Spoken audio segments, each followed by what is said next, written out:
Good morning all of you. I am Pansha from Biotech department in Rai University. Today I am discussing about the topic is gene and protein prediction. Here the gene and protein prediction. First of all, gene. What is the gene? We know a sequence of nucleotide coding for a protein, that is called a gene, which a particular code sequence which is give a specific protein. It is known as gene. Now gene prediction problem. The main problem occur in the gene prediction is determine the beginning and the end position of gene in a genome. See, for example, this is a one particular genome. Here, how we can know this particular gene is start from here to here? It is the very big problem. So now for that we are first of all know what is the central dogma process. Now central dogma, that means from gene how synthesize a protein. So from gene to protein, the process called as central dogma, which is contain three steps. One is replication of gene, that is duplication of the genome. Second one is the transcription process, which is from double stranded DNA converted into the single stranded RNA, and the third step is the translation, which is by using mRNA the change make a peptide sequence, which is form a primary structure of the protein, and at the end the protein will be synthesized. The central dogma was proposed in 1958 by Francis Crick, and in 1970 Crick published a paper defending the central dogma. Now codons. For codons we are know about the process of central dogma. In the process, transcription step is occur after the replication of the DNA sequence and DNA converted into the mRNA. Now this mRNA strand is used as a reading frame for synthesize a protein. This reading frame contain a codons part. In 1961, Sidney Brenner and Francis Crick discovered the frame shift mutation. Through this mutation, we are able to know about the codons. So systematically deleted nucleotide from DNA. First they do a single and double deletion dramatically and altered the protein product, but effect of triple deletion were minor. So when they occur single and double deletion, the effect will be totally changed. But when they delete the triplet deletion, that time the effect show minor. So they know that the conclusion is that every triplet of nucleotide, each codon codes for exactly one amino acid in a protein.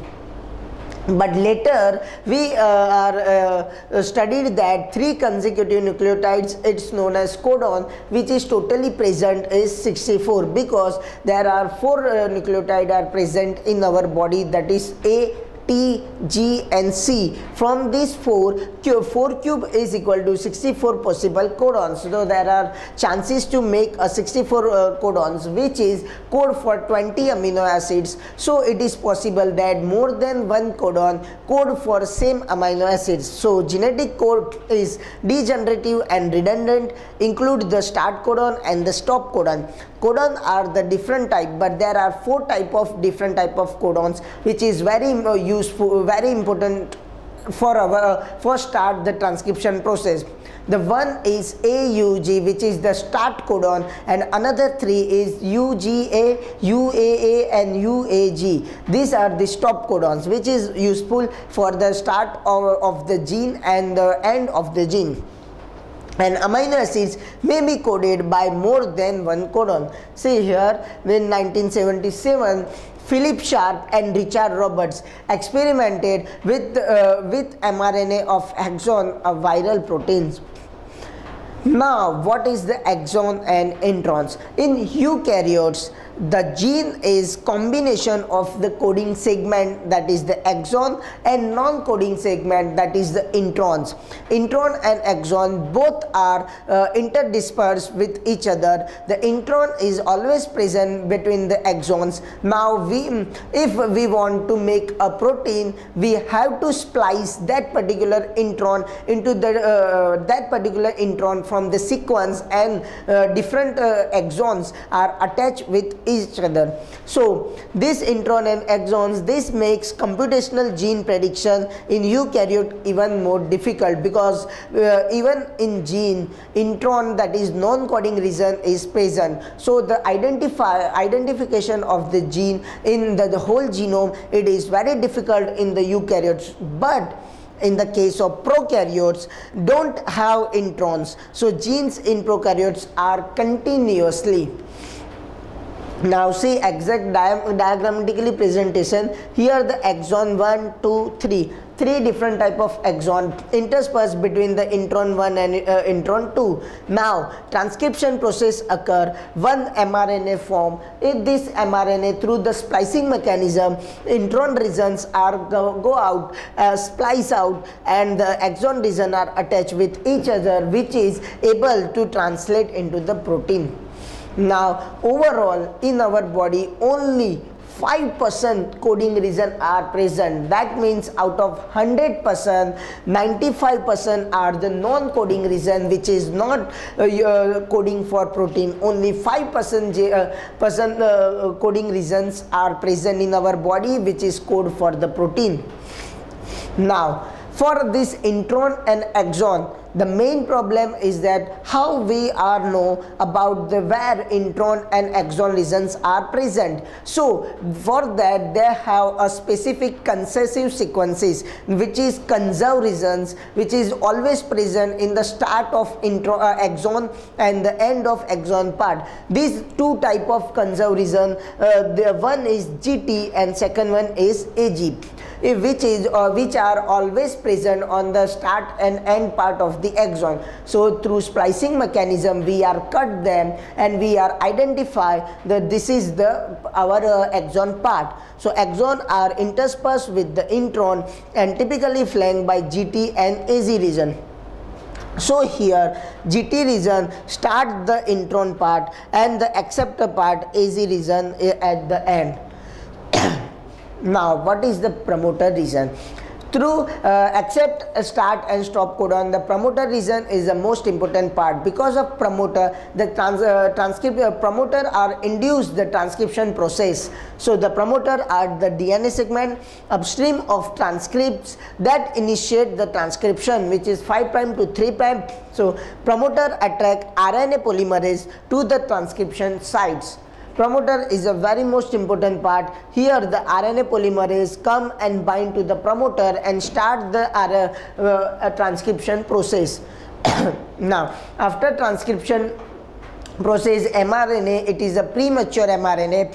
Now premature mRNA bound with the different type of snRNA, which is a nuclear protein, which is attached to a specific region. Here A site present in the intron, and the two exons start and end part of the exons. The number of nuclear proteins comes and bind, and they make a one complex. This complex cut the intron region from the transcription product, and they at the end the product is one intron, that is non-coding part, which is degraded, which will degrade, and another part is the exon, which is necessary for us.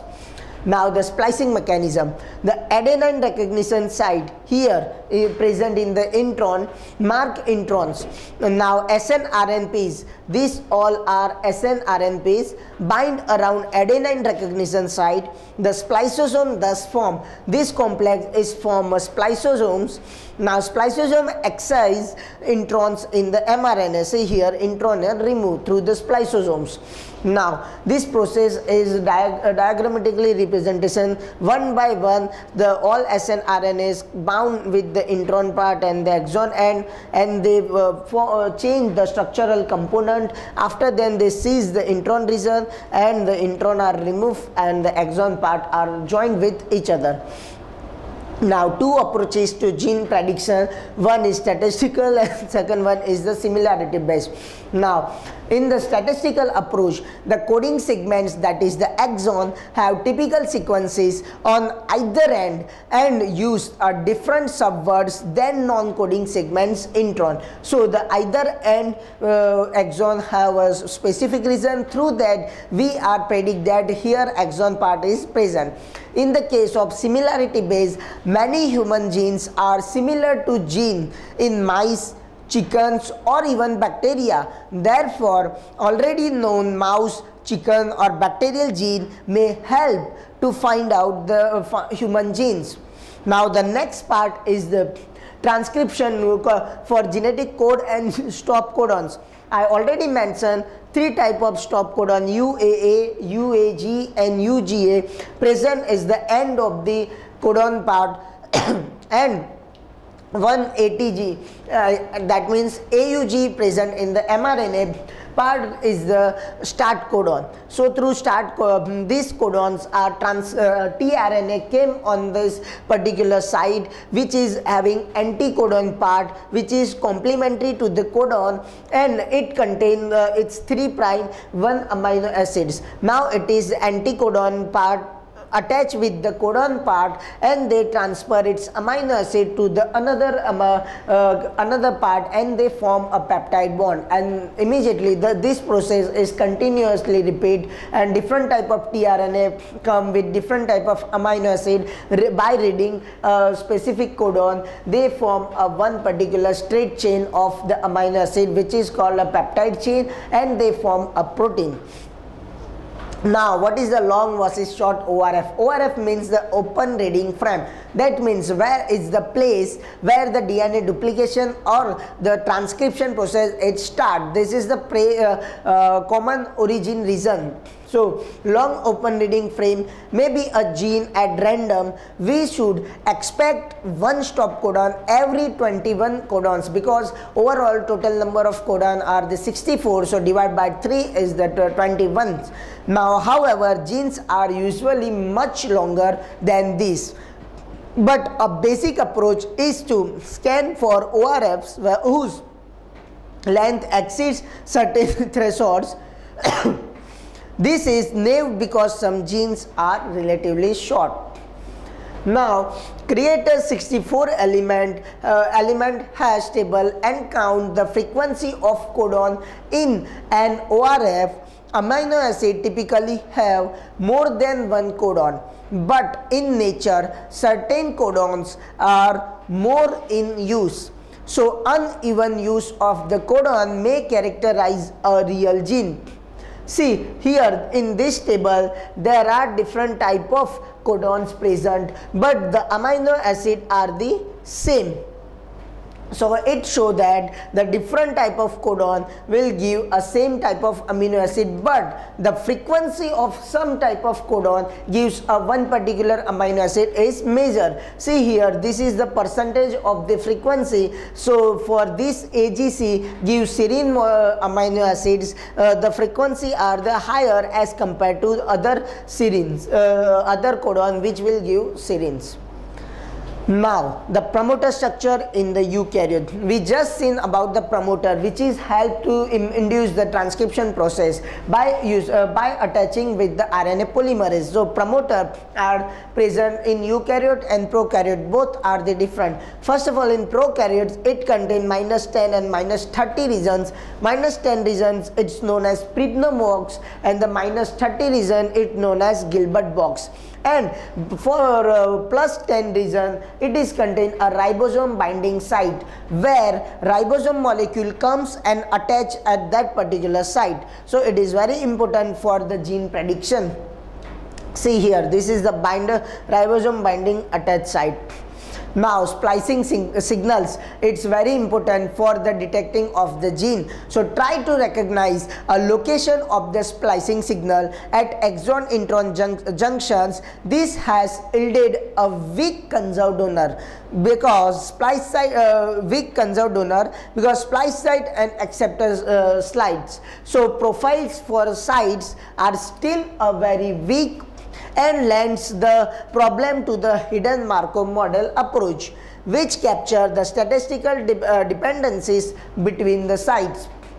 Now the donor and the acceptor sites, the GT and AG, I already mentioned about these two sides, which is the beginning and the end exon are signaled by the donor and acceptor side that usually have GT and AG nucleotides, and detecting this site is difficult because GT and AG appear very often, because see, it is not mentioned that GT or AG both are present only on the start and end part of the axon. It might be present in the intron region, it might be present in the axon regions itself. So it is very difficult to identify, just locate these two. So for that we are developed two different type of softwares. From that, most popular software are GeneScan and the TwinScan. The GeneScan, it is use a hidden Markov model which is totally based on the HMM models,